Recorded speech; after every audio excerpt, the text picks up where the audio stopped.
ونسلم على رسوله الكريم اما بعد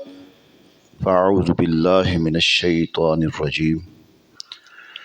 بسم اللہ الرحمن الرحیم۔ محترم سامعین و ناظرین، سورۃ النساء آیت نمبر 43 سے آغاز کر رہے ہیں۔ اللہ سبحانہ و تعالیٰ نے ارشاد فرمایا، یا ایہا الذین آمنوا، اے ایمان والو، لا تقربوا الصلاۃ، نماز کے قریب نہ جاؤ، وانتم سکارا، نشے کی حالت میں، حتی تعلموا ما تقولون، جب تک اتنا ہوش نہ ہو کہ جو کہو اسے سمجھو، ولا جنوباً، اور ناپاکی کی حالت میں، الا عابری سبیل حتی تغتسلوا، بے نہائے مگر مسافری میں، وَإِن كُنتُم مَرْضَىٰ، اگر تم مریض ہو، او علی سفرٍ، یا سفر میں، او جاء احد منکم من الغائط، یا تم میں سے کوئی قضائے حاجت سے آیا، او لمستم النساء، یا تم نے عورتوں کو چھوا، ولم تجدوا ماء، اگر تم پانی کو نہ پاؤ، فتیمموا صعیدا طیبا، تو پاک مٹی سے تیمم کرو، فامسحوا بوجوہکم وایدیکم، تو اپنے منہ اور ہاتھوں کا مسح کرو، ان اللہ کان عفوا غفورا، بے شک اللہ معاف فرمانے والا، بخشنے والا۔ اے ایمان والو، نشہ کی حالت میں نماز کے پاس نہ جاؤ جب تک سمجھنے نہ لگو وہ بات جو تم کہو، اور نہ ناپاکی کی حالت میں نماز کے قریب جاؤ حتیٰ کہ تم غسل کر لو، سوائے اس کے کہ تم حالت سفر میں ہو تو تیمم کر لو، اور اگر تم بیمار ہو یا سفر میں ہو، یا تم میں سے کوئی قضائے حاجت سے آیا ہو، یا تم نے عورتوں سے ہم بستری کی ہو اور پانی نہ پاؤ، تو پاک مٹی سے تیمم کرو، اپنے منہ اور ہاتھوں کا مسح کر لیا کرو، بے شک اللہ معاف کرنے والا، بخشنے والا ہے۔ اب یہاں پہ کچھ بے نمازیوں نے آیت کا ایک حصہ لے لیتے ہیں، وہ کہتے ہیں یہ اللہ تعالیٰ نے فرمایا کہ لا تقربوا الصلاۃ، نماز کے قریب نہ جاؤ، اور دوسرے مقام پہ اللہ تعالیٰ نے فرمایا کہ نماز قائم کرو، تو آدھی آیت کو انہوں نے پکڑ لیا، آدھی آیت کو چھوڑ دیا، حالانکہ حکم یہ ہے کہ نشے کی حالت میں نماز کے قریب نہ جاؤ۔ حضرت عبد الرحمن بن عوف رضی اللہ تعالیٰ عنہ نے کچھ صحابہ کرام کی دعوت کی جس میں کھانے کے بعد شراب پیش کی گئی۔ بعض حضرات نے شراب پی لی کیونکہ اس وقت تک شراب حرام نہ ہوئی تھی۔ پھر مغرب کی نماز پڑھی، امام نے نشے کی حالت میں سورہ کافرون کی تلاوت کی اور کلمہ لا چھوڑ گئے، جس سے نا کی جگہ ہاں کا معنی بن گیا، اس سے معنی غلط ہو گئے۔ اس پر یہ آیت کریمہ نازل ہوئی اور انہیں نشہ کی حالت میں نماز پڑھنے سے منع فرما دیا گیا۔ پھر مسلمانوں نے نماز کی حالت میں شراب پینا چھوڑ دیا۔ اس کے بعد سورہ مائدہ میں شراب کو بالکل حرام قرار دیا گیا۔ تو اس واقعے سے معلوم ہوا کہ اگر نشے کی حالت میں کوئی شخص کفر یا کلمہ بول دے تو وہ کافر نہیں ہوتا، کیونکہ اس وقت اپنے آپ کی اس کو ہوش نہیں رہتی۔ اور یہاں پہ جو فرمایا گیا نا، لا جنوباً،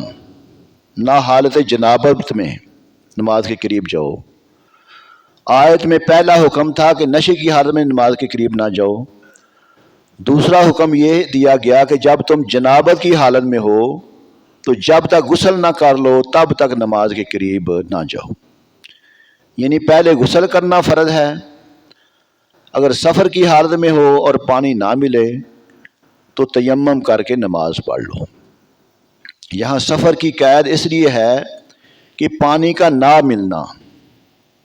اکثر سفر میں ہی ایسا ہوتا ہے، ورنہ نہ تو سفر میں تیمم کی کلی اجازت ہے اور نہ تیمم کی اجازت سفر کے ساتھ خاص ہے۔ یعنی اگر سفر میں پانی میسر ہو تو تیمم کی اجازت نہ ہوگی، اور یوں ہی اگر سفر کی حالت نہیں لیکن بیماری وغیرہ ہے جس میں پانی کا استعمال نقصان دہ ہو تو تیمم کی اجازت ہے۔ وَإِن كُنتُم مَرْضَىٰ، اگر تم بیمار ہو۔ آیت میں تیسری بات جو ارشاد فرمائی گئی اس میں تیمم کے حکم میں تفصیل بیان کر دی گئی، جس میں یہ بھی داخل ہے کہ تیمم کی اجازت جس طرح بے غسل ہونے کی صورت میں ہے اسی طرح بے وضو ہونے کی صورت میں ہے۔ فرمایا گیا کہ اگر تم بیمار ہو یا سفر میں ہو اور تمہیں وضو یا غسل کی حاجت ہے، یا تم بیت الخلاء سے قضائے حاجت سے فارغ ہو کر آؤ اور تمہیں وضو کی حاجت ہو، یا تم نے عورتوں سے ہم بستری کی ہو اور تم پر غسل فرض ہو گیا ہو، تو ان تمام صورتوں میں اگر تم پانی کے استعمال پر قادر نہ ہو، خواہ پانی موجود نہ ہونے کی باعث یا دور ہونے کے سبب یا اس کے حاصل کرنے کا سامان نہ ہونے کے سبب یا سانپ، درندہ، دشمن وغیرہ کے ڈر سے، تو پھر تم تیمم کر سکتے ہو۔ یاد رہے کہ یہ جب عورت کو حیض و نفاس سے فارغ ہونے کے بعد غسل کی حاجت ہو اور اگر اس وقت پانی پر قدرت نہ پائے تو اس صورت میں اسے بھی تیمم کی اجازت ہے۔ فَتَيَمَّمُوا صَعِيدًا طَيِّبًا، پاک مٹی سے تیمم کرو۔ اب اس کا طریقہ کیا ہے کہ پاک مٹی جو ہے نا، مٹی کی جنس گرد وغیرہ ہو، ریت ہو، پتھر ہو، مٹی کا فرش وغیرہ، اس پر اس طرح دونوں ہاتھ اس طرح مار کے اس طرح جھاڑ لیں، اپنے چہرے کے اوپر مار لیں، پھر اس طرح ہاتھ مار کرنا کونیوں سمیت دونوں طرف سے اچھی طرح مال لیں، یہ تیمم ہے۔ اور فرمایا الم تری الی الذین اوتوا نصیبا من الکتاب، کیا تم نے انہیں نہ دیکھا جن کو کتاب سے ایک حصہ ملا، یشترون الضلالہ، گمراہی مول لیتے ہیں، وَيُرِيدُونَ أَن تَضِلُّوا السَّبِيلَ، اور چاہتے ہیں کہ تم بھی راہ سے بہک جاؤ۔ کیا تم نے ان لوگوں کو نہ دیکھا جنہیں کتاب سے ایک حصہ ملا کہ وہ گمراہی خریدتے ہیں